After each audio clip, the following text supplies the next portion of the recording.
آپ کا میزبان سید علی شاہ۔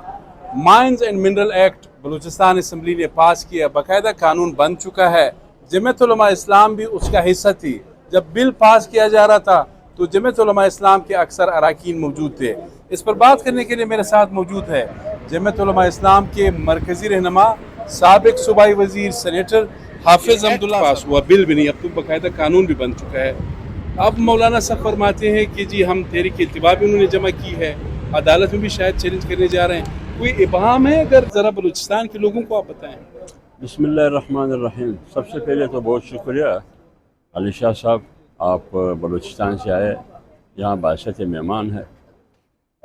جہاں تک مائنز اینڈ منرل ایکٹس کی بات ہے، جو وہ بلوچستان کی اسمبلی سے پاس ہوا ہے، منظور ہوا ہے، اب وہ ایک قانون کی حیثیت اور شکل اختیار کر چکا ہے۔ اس سلسلے میں جمعیت علماء اسلام کی قیادت مولانا صاحب کی بات میں کر رہا ہوں۔ صحیح۔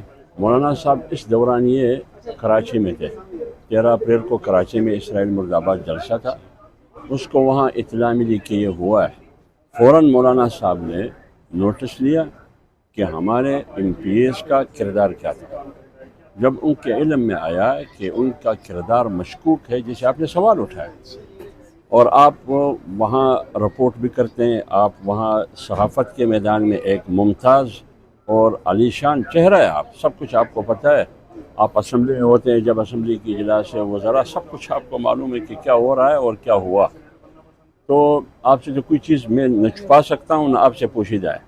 تو مولانا صاحب نے اس کا فوراً نوٹس لیا اور جواب طلبی کی، اس وہاں کی نظم کو اور ایم پی ایس کو یہاں اسلام آباد بلایا، ان سے پوچھا گیا۔ ابھی ہمارے 19 اور 20 کو مرکزی جنرل کونسل کا اجلاس تھا، اس میں باقاعدہ مرکزی جنرل کونسل سے بالاتفاق یہ اختیار لے لیا مولانا صاحب نے کہ میں شوکاز جاری کر رہا ہوں، اگر کوئی بھی شخص پایا گیا وہ جواب دے، اگر میں جواب سے مطمئن نہیں ہوا اس کے خلاف کارروائی ہوگی۔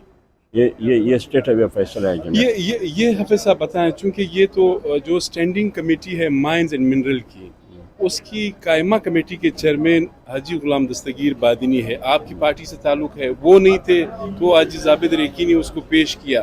ایک تو اسمبلی کے اندر اس پہ تھوڑا بہت ڈیبیٹ ہوا، قائمہ کمیٹی میں ہوا، پھر اس کے بعد میرے پاس ایز اے جرنلسٹ انفارمیشن ہے کہ 4 گھنٹے تک پھر سی ایم سیکریٹریٹ میں اس پر بحث مباحثہ ہوتا رہا۔ تو یہ بہت، یعنی اگر وائلیشن ہے تو پھر بہت بڑا وائلیشن، خلاف ورزی نہیں ہے؟ بالکل، آپ کی بات بالکل صحیح ہے کہ جب اسمبلی میں بھی اور پھر قائمہ کمیٹی میں بھی، پھر سی ایم سیکریٹریٹ میں بھی سی ایم کی موجودگی میں ہے، سی ایم کا بھی میں نے اس کا سنا ہے نیشنل ٹی وی پر، انہوں نے یہی بات کی جو آپ کر رہے ہیں۔ تو یہی سی وجہ سے جمعیت علماء اسلام نے اور مولانا فضل الرحمان صاحب نے شدت سے نوٹس لیا ہے، اور یکسر مائنز اینڈ منرل بل کو مولانا صاحب نے یکسر مسترد کیا کہ یہ ممکن نہیں ہے، یہ ہوا کیسے کہ پارٹی کے اراکین نے خاموشی اختیار کی یا پارٹی کے اراکین نے ان کو ووٹ کیا یا سپورٹ کیا، یہ کیسے ہوا؟ اسی لیے تو مولانا صاحب نے اس کا نوٹس لیا ہے اور شدت کے ساتھ لیا، غیر معمولی طور پر لیا ہے۔ پہلی دفعہ ہم نے مولانا کو دیکھا کہ وہ اتنا نوٹس لے رہے ہیں۔ جہاں تک مائنز اینڈ منرل بل کا تعلق ہے، جمعیت علماء اسلام اس کو مسترد کر رہی ہے۔ میں سمجھتا ہوں یہ 18ویں ترمیم کے بھی خلاف ہے، یہ صوبائی خود مختاری کے بھی خلاف ہے، اور 18ویں ترمیم وہ ترمیم ہے جو 73 کے آئین کا حصہ ہے، اور 73 کے آئین پر جمعیت علماء اسلام کی قیادت مفتی صاحب کا دستخط ہے، اور 18ویں ترمیم پر مولانا فضل الرحمان صاحب کا دستخط ہے۔ یہ بات آپ کی ساری ٹھیک ہے۔ آپ کے چونکہ ایک تجربہ ہے، سینٹ صوبائی اسمبلی آپ رہے ہیں، یہ بھی ایک پرابلم ہے، ہمارے لوگ زیادہ قوانین کو سمجھتے بھی نہیں ہے کہ آئینی ترامیم کیا ہے۔ آئینی ترامیم لاتے ہیں، سوال جواب ہوتا ہے، وہ صرف شور اور ان چیزوں میں مصروف ہوتے ہیں۔ بلکہ میں آپ سے بلوچستان کے کانٹیکس میں، آپ صوبائی وزیر بھی رہ چکے ہیں، ہماری ترجیح نالی ہوتی ہے، سڑک ہوتا ہے، ٹیوب ویل ہوتا ہے، ٹرانسفر پوسٹنگ ہوتا ہے، اس طرح کی جو اہم قانون سازی ہے وہ ہم سے رہ جاتے ہیں۔ تو کیا جو سیاسی جماعتیں ہیں بشمول آپ کی جماعت، کیا وہ ناکام ہو گئی ہے کہ کوئی پڑھے لکھے اور سنجیدہ لوگوں کو اسمبلی بھجوا دے؟ دیکھیے، بنیادی طور پر آپ کی بات صحیح ہے، جو نالی اور کمبے اور روڈ یا بلڈنگ، یہ صوبائی گورنمنٹ یا صوبائی اسمبلی یا صوبائی وزراء کا کام نہیں ہے، نہ ایم این ایز کا نہ سینیٹرز کا کام ہے، اس کا تعلق قانون سے ہے۔ آپ وہ قوانین بنا دیں جس کے نتیجے میں آپ عوام کی ضروریات کو پورا کر سکے اور ان کو سہولت دے سکے، ان کی فلاح اور بہبود کے لیے آپ فضا ہموار کر سکے۔ اصل کام یہ جو ڈیولپمنٹ کا ہے، نالی اور روڈ اور کمے کا، یہ لوکل گورنمنٹ کا ہے، یہ اس کا ہے، لیکن ہم وہ دیتے نہیں ہے جو آئینی تقاضا ہے اس کا۔